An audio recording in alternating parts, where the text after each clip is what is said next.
welcome back to another episode. So in today's video, we're going to be diving into a really fun topic. This was one that I'm quite excited about, just because it's a lot of newer information. We're going to be talking about all things hemp and your pets today. So let's get into it. All right. Well, so what is hemp?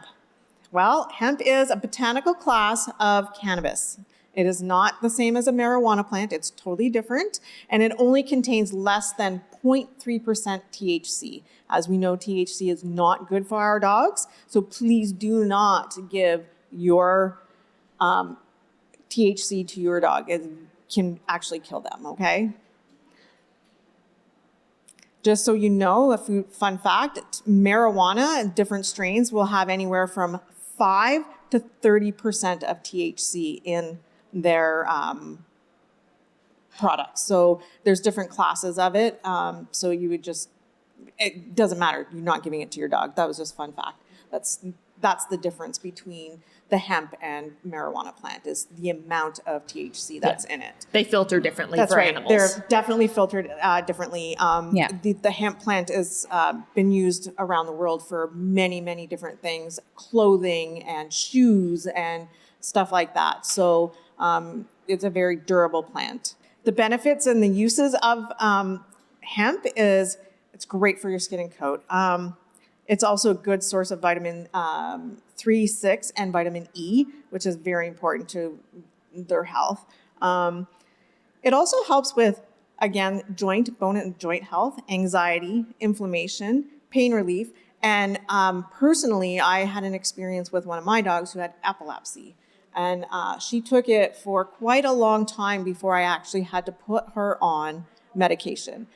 Because the medication can be very hard on their liver, it was important to me to find a more natural source to help her until I absolutely had to do it. So she was on hemp for a very long time, actually. So it was the product that she was on was called Hemp for Paws.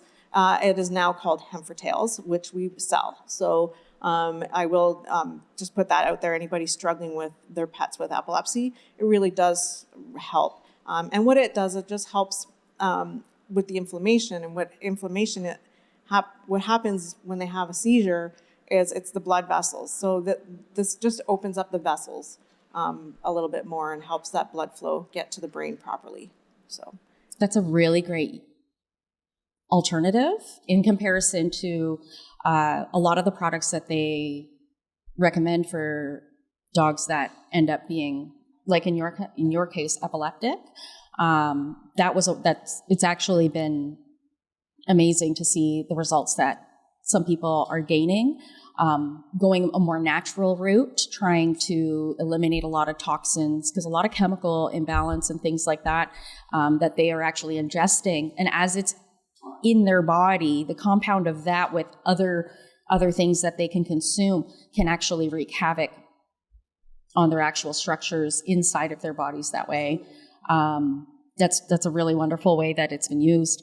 And I remember when you were using it with her, actually, it was incredible because I was able to see the difference with those. Now, I recommend that anybody that if you are looking into using any of our hemp products that we do have, I know that we can link them in the descriptions. We will have those tagged in there as well. And also, you're welcome to stop into the shop and have a conversation with any of us about it.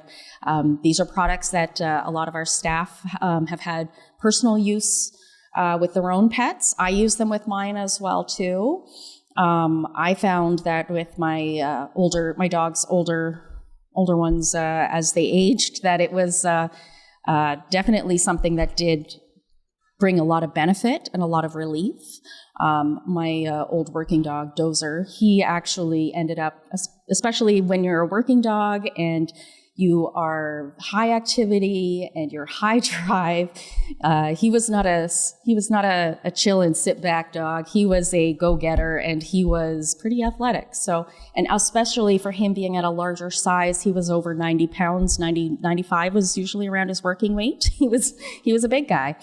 But especially the joints and the stiffness and, the pain and things like that. I mean, yes, he was very stoic. We didn't see a lot of his pain reaction. He had we always thought he had absolutely no pain reaction, no matter whatever thing that he had done to himself, bounding off of something or falling sideways when you think that he's going to land and then he didn't.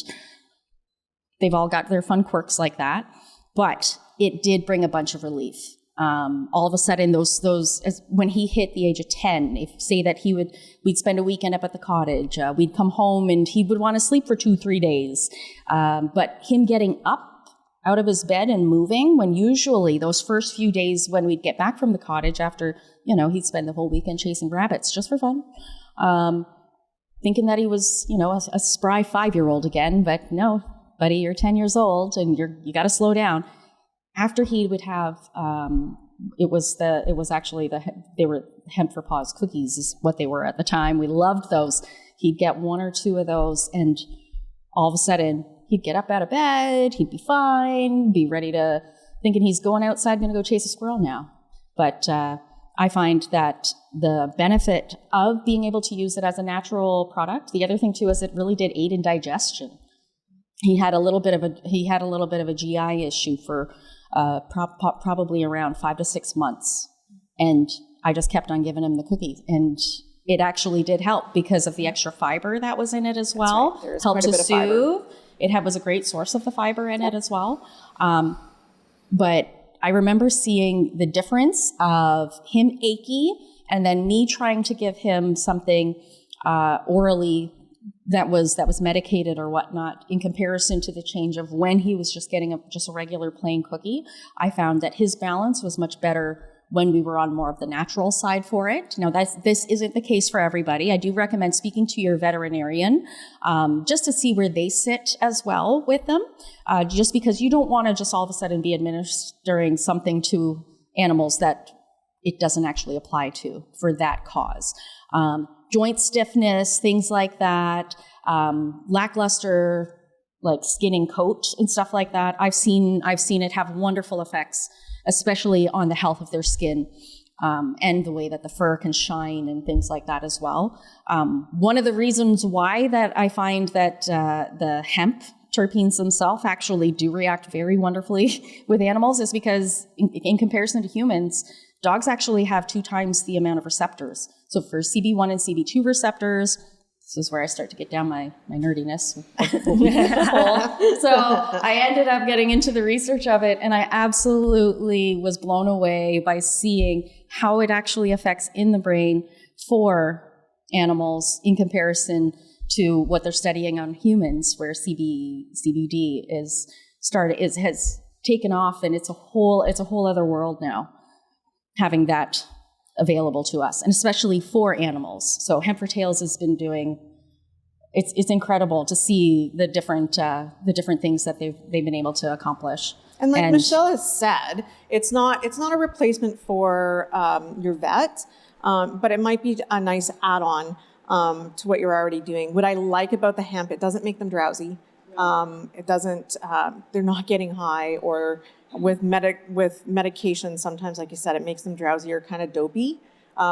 This is just all natural, and they don't get those sorts of side effects. So yeah, I've used it for the better of 7 years. I started with Hemp for Paws, now Hemp for Tails. About 7 years ago, I found them online, actually. My first order I found online, brought them in, and then we brought them into the store, which we've had a great relationship.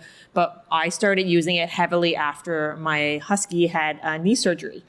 They basically said he may have to be on Medicam for the rest of his life. For those who aren't aware, Medicam's really hard on their kidneys and liver. And I was going to have to get blood work every, 6 months, 7 months to check on him. Yeah. So I only used that when I could tell he was in pain. Otherwise, he was on Hemp for Paws at the time, Hemp for Tails, and he was fabulous. His inflammation went down, and that was the main thing, was the inflammation around his joints. Was what was really big for him, and pain management. And he was great. And he was a happy, dopey dog. There was times I tried to slow him down because he felt fabulous on the hemp. But he was a happy boy. And now I have 2 senior dogs that are 12, and they're slow. So if we go for walks, they get a cookie before the walk, and it kind of perks them up. But then afterwards, the inflammation comes back, and then they get a cookie afterwards.